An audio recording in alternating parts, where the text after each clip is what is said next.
episode of Curing Racism. I am your host, Pas Simpson, the happiness engineer, along with my co host, Mr. Paul Hoyt. Together, we are always examining our commonly accepted biases that lead to unconscious behavioral reflexes. And together, we smile and we are curing racism. Paul, how are you, my brother? I'm doing really, really good. I'm trying to, work fast and hard this week to make up for taking off on Monday and having a good holiday weekend. I'll always love those 3-day weekends, but they usually mean that the following 4 days are very, very busy, and that's what I'm experiencing now. Hope everybody out there listening had a great holiday weekend and enjoyed, giving honor to those people who we honor on Memorial Day, those veterans who sacrificed everything so we could have the great country that we have. Yes, you know, it freedom doesn't come freely, right? There are people who pay the price for the freedoms that we get to commonly enjoy. So I think that is something that shouldn't be missed, right? That there are people who made the sacrifices for us to all live free. Yeah. Amen. Yes, Amen. sir.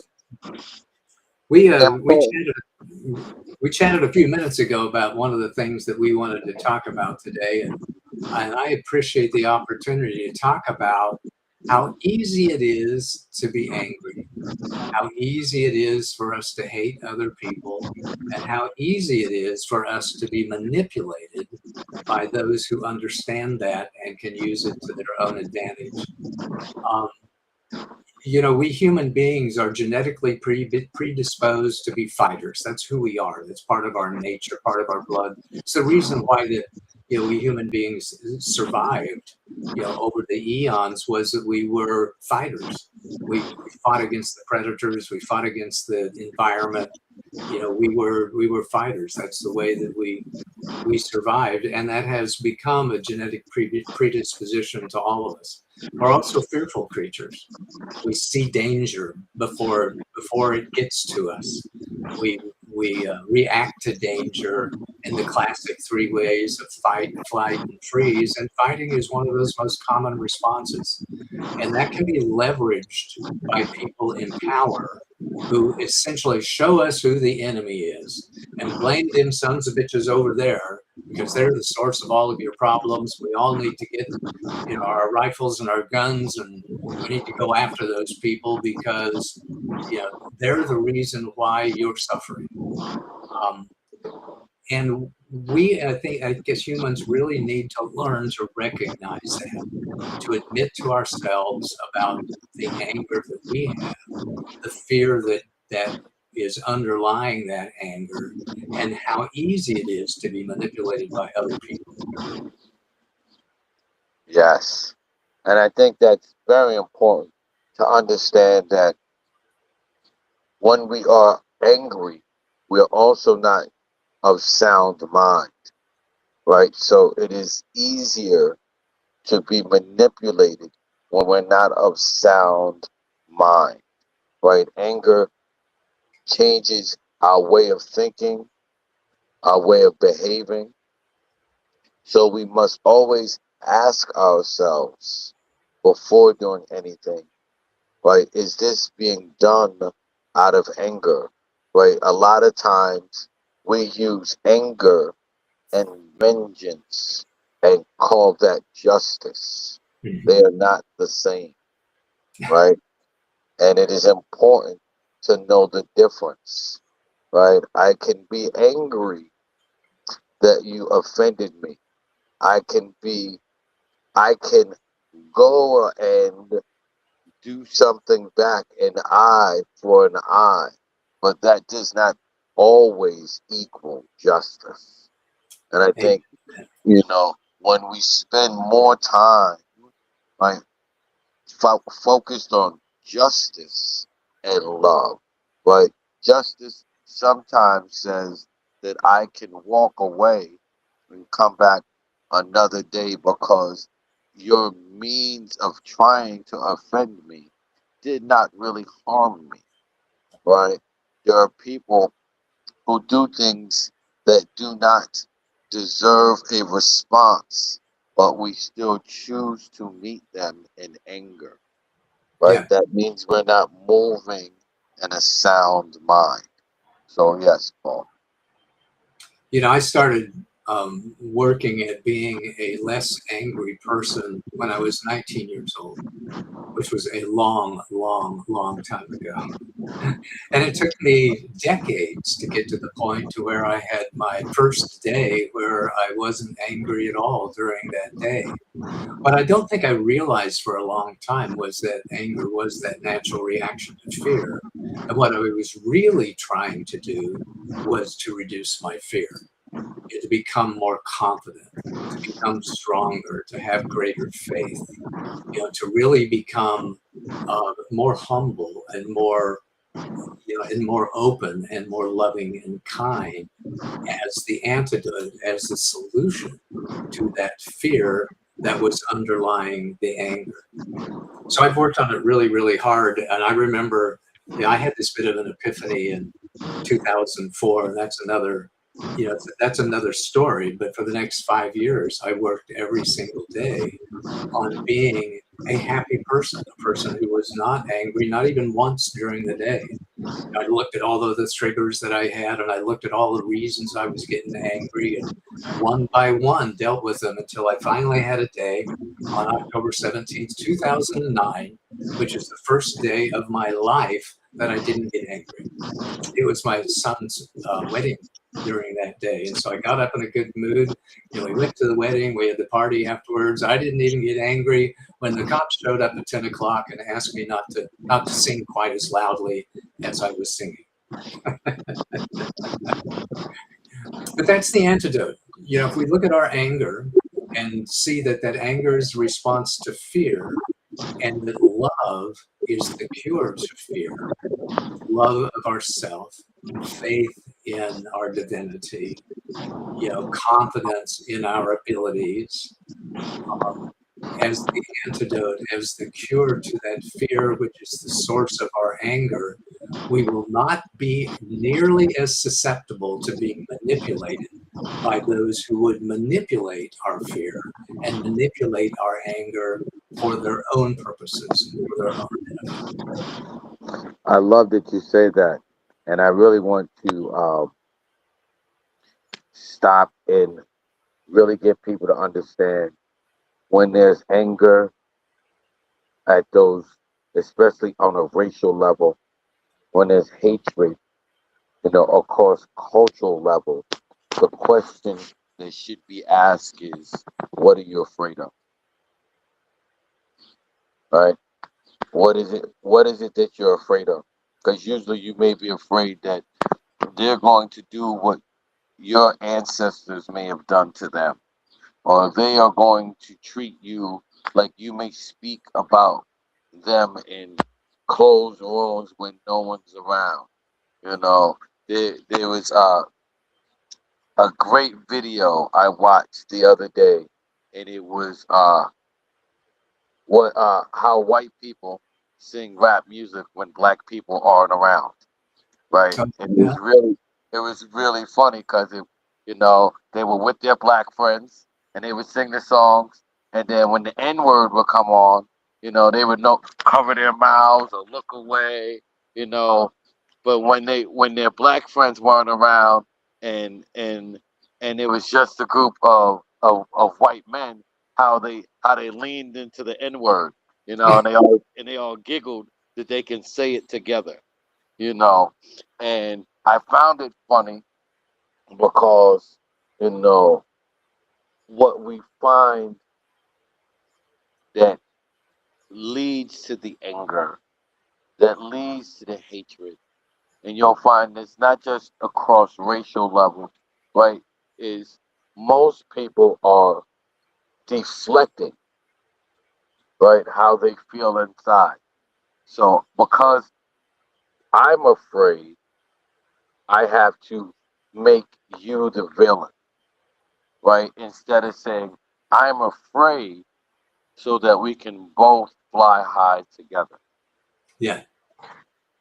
Yeah, that's the great journey of life, is learning to be a more loving, kind, and wise person. Is to learn to understand the nature of your fears, to be able to let those go, become a person of faith, to become a person of optimism and kindness. Um, that's the journey of a lifetime, and that's one of the great things that we can all do for ourselves, do for our families, do for our communities, is to become that kind of a person. And that's what we want with curing racism. And we talk about curing racism as, the problem being the combination of two things: our tribal instincts and our natural aggressive tendencies. And it is that natural aggressive tendencies that we really need to learn to manage. And again, as I said earlier, need to recognize when somebody is manipulating us by controlling, by encouraging us to be angry and hateful towards other people. Yes. Anytime they're speaking in us versus them, they're speaking in division, right? They are not speaking in love. The greatest thing that we can do is to love one another. You know, if we can truly see one another as human beings, we don't have to see each other as the same, but we should see each other as humans. We don't have to agree on every single thing, because that doesn't make life real. But we do need to agree that we all have a divine human right to the pursuit of happiness, the pursuit of love, right? And freedom, whatever that should be to you. You know, freedom is different to many of us.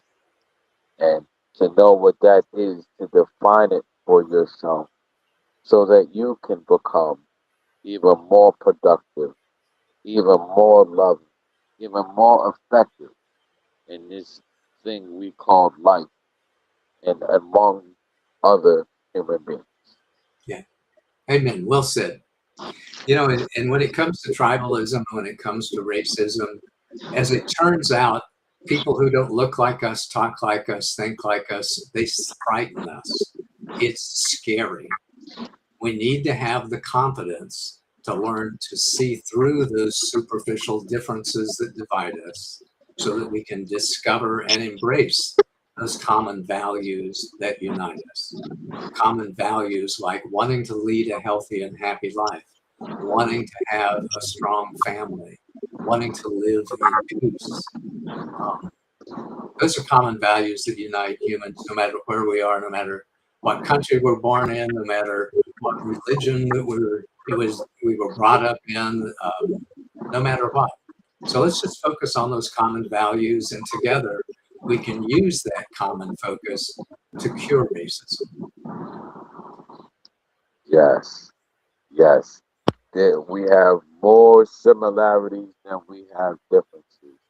If we can really lean into that and don't allow our false evidence appearing real, which is our fear, to dictate how we're going to move.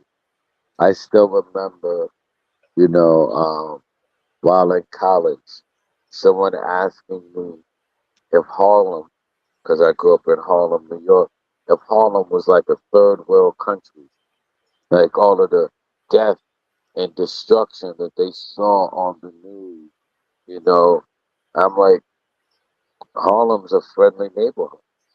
You know, don't allow what you see on TV to make you think otherwise, right?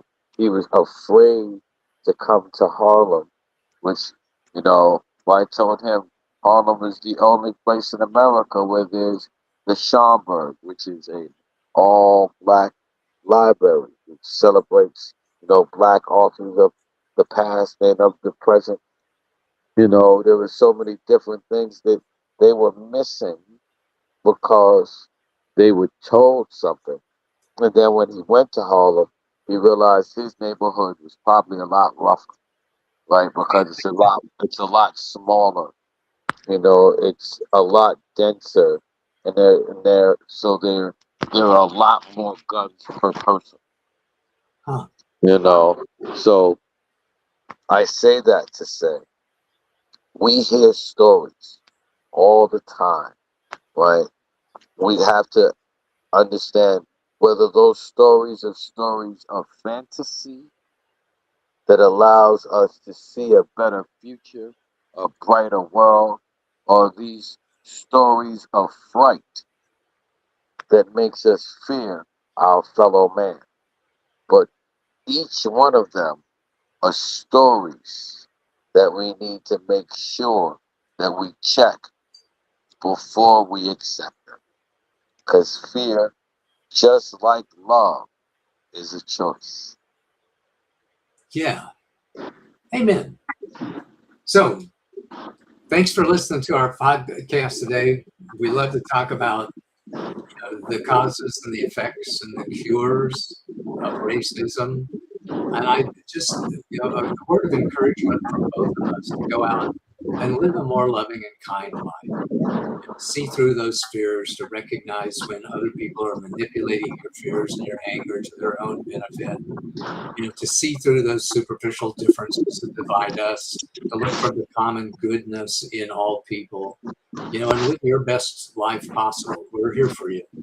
If you think that a conversation with Paz and I at your workshop, or at your organization, at your place of work, or your community would be helpful to you to help other people reduce their fear and their anger and see through those superficial differences, we'd love to have that conversation with you. Just go to curingracism.com and look us up, and let's chat. But until then, remember, right, that your fears are just false evidence appearing real. So you have the opportunity to either face everything and rise, or allow someone to push you to your demise. But only one of them feels good. See you next week. Amen. Keep rising.